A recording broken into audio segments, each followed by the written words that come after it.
When leading a meeting, effective planning and preparation are essential but not the only drivers of success. What a meeting leader does during the meeting is equally vital. Think of meetings you've been in where time is poorly managed, the focus of discussions is constantly shifting or isn't relevant to the meeting's purpose, one or two people dominate the conversation, or there's a lot of discussion but no results. Fortunately, each of these pitfalls can be avoided through strong meeting facilitation skills and practices, and that's what we'll cover in this webinar. Strategies and practices to utilize during a meeting in order to ensure that the meeting's discussions are purposeful, productive, and yield tangible results.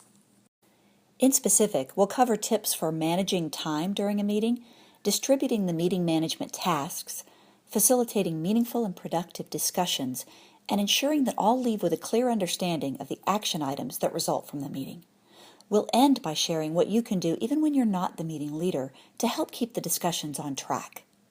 When asked to list their pet peeves about meetings, starting late and/or ending late is toward the top of most people's list. In order to build a reputation as a leader who respects others' time and uses time wisely, try developing these habits. Start when you say you'll start, even if all attendees aren't present yet. I know that's a difficult one. There are some issues you can't have meaningful conversations about until certain players are at the table. If you know, though, that you need a certain person to be present for the first item on the agenda, talk to that person ahead of time. Let them know that you're counting on them to be there at the start. If they still don't show up on time, start with an item that you can cover with those who are present. Another best practice is to put the most critical discussion items at the top of the agenda. Start the meeting with the issues that matter most. Others will soon recognize that if they want to weigh in on the critical issues, they'll need to be present from the start. As the meeting is going, monitor time and ensure you're on track given your planned agenda. You may find that you need to spend more time than you planned on a given agenda item and postpone others. Be sure to do that on purpose, though, rather than by accident. And lastly, end on time. When people can trust that you'll respect their time by ending when you say you will, they'll be more likely to respect yours and arrive on time. To run a meeting smoothly and effectively, there are several simultaneous tasks that need to be managed. If, as the meeting leader, you try to manage all of these yourself, it becomes difficult to participate in the discussions in a meaningful way. For really important meetings, like strategic planning or significant problem resolution meetings, many organizations will hire an outside facilitator so that the team leader can participate. For the majority of meetings, though, we don't have that luxury. What we can do is share the load. Invite various meeting participants to play some of the key roles. The key roles to distribute are the facilitator. This is the role that the team leader will typically play. The facilitator directs the meeting and facilitates the discussions. There's also the gatekeeper, who ensures that the discussions stay on topic and redirects when needed to refocus the group. The timekeeper, who monitors time and keeps the group on schedule. And the recorder, who records the decisions and commitments made during the meeting. Now we come to the heart of the meeting, the conversations that occur, and strategies to help ensure that these are meaningful and productive. To ensure that you hear a variety of voices and perspectives, rather than just the same few, it's important to account for the fact that people process their thoughts differently. Some are inclined to process their thoughts out loud. They talk through their ideas with others. When you pose a question to a group, you'll likely get a response from these folks right away. Others are inclined to process their thoughts internally. They don't tend to verbalize their thinking until they've fully worked through their ideas in their head. When you pose a question to a group, you aren't likely to hear from them right away. They want time to think, even if only a little. Too often, meeting leaders have only one tool in their toolbox for initiating conversations, and that's to ask a question to the group and wait for responses. The limitation to this is that it means the conversation will likely be filled only with the voices and perspectives of those who speak first. The best meeting facilitators have a wide range of tools for engaging interaction from all styles and use several of these during the course of any meeting. Let's take a look at some of those. One is to send questions in advance. When sending out the agenda, share a list of questions that you'd like the participants to come prepared to answer. When you ask the question in the meeting, you're more likely to hear a wider range of voices and perspectives. You can also give people a few moments to think before responding and invite them to jot down a note or two about their ideas. This doesn't need to be a lot of time. Even giving people 30 seconds to think can yield better responses, and from more people than just the same few. In larger groups, a great strategy is to let people talk through their thoughts in pairs or small groups. When you conclude the small group discussion, ask for a report out from each group. Those that are comfortable speaking with the large group will likely be the ones to volunteer to speak, but the ideas they share are those of other group members as well. When you want to be sure everyone at the meeting has an opportunity to weigh in on an issue, use the rounds process. This simply means going around the table or room and giving each person a chance to respond to the question or prompt you posed. Give people the option of passing, though, if they have nothing to contribute at the time. Also, watch out for overusing this. Meetings can feel routine or mechanical if all questions require a response from everyone. You can also direct your questions to smaller subsets of the group. For example, if you're hearing a lot from those on the left side of the table and little from those on the right, you can turn your body towards those on the right and say, "How about you all? What are your thoughts on this issue?" Or pose your question directly to a few people, those you haven't heard from. "Manuel, Susan, Jay, what's your thinking on this?"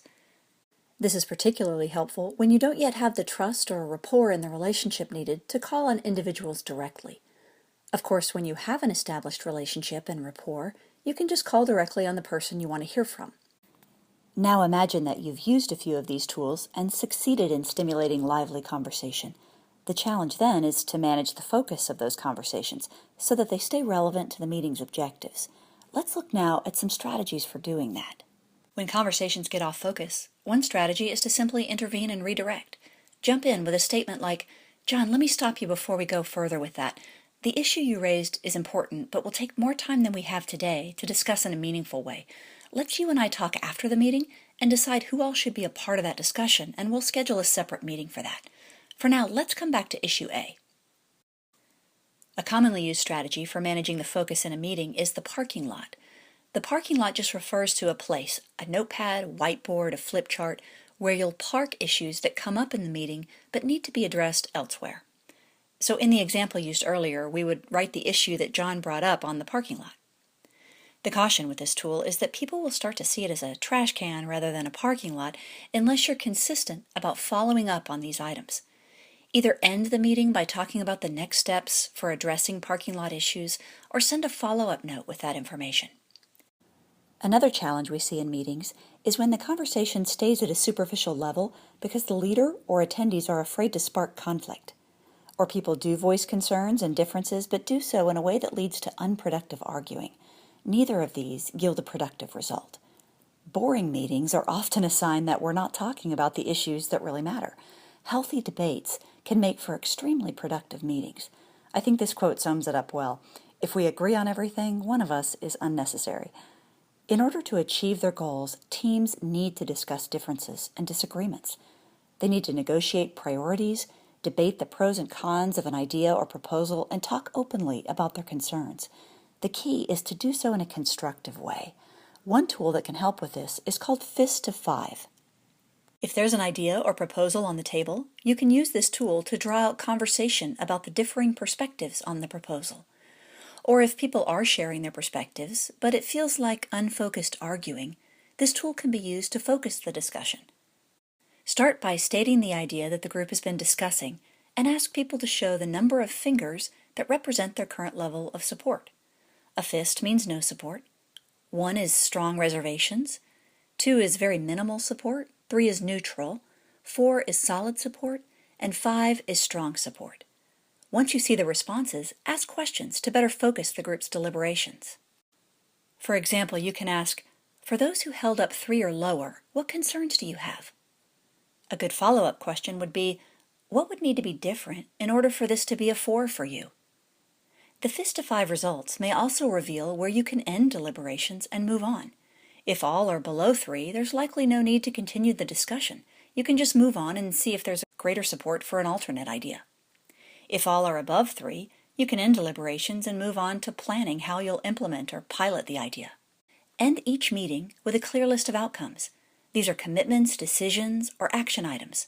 For each, define what will be done, by when it will be done, and who will ensure it gets done.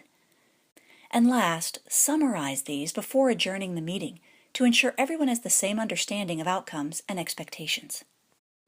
To conclude, let's discuss steps you can take to improve meeting productivity when you're not the meeting leader. As we said in part 1 of this series, you may not have as much influence when you're not leading the meeting, but you do still have some. A good starting place is to arrive on time yourself and encourage the same in others. During discussions, monitor your level of participation. If you notice that you're speaking much more than others, hold back a bit, or even ask others what they think. On the other side, if you notice that you're not in the conversation much, consider speaking up more often. Recognize that others will benefit from hearing your thoughts even if they're not fully formed yet. If you share the beginnings of an idea, others can then build on that. When you notice that a conversation is off focus, consider asking a question relevant to the intended meeting topic to try to steer discussions back on track. And lastly, if it looks like the meeting is starting to wrap up without a review of outcomes, ask for one.